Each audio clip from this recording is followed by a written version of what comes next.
के फटाक अरे से। सचिन मैं धो लूंगी, आपको नहीं कहूंगी कि आप जाइए धोइए, मैं इतना काम कर सकती हूँ। धो लूं बर्तन?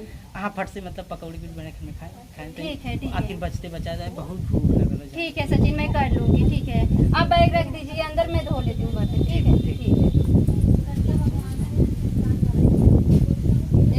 यहाँ साबुन वाबुन नहीं दिख रहा है, साबुन किससे मैं बर्तन मारूं?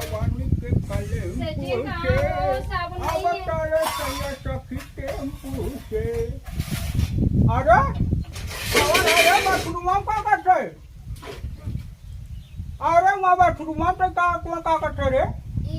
के हो सकत इस सचिन के बाबू हो?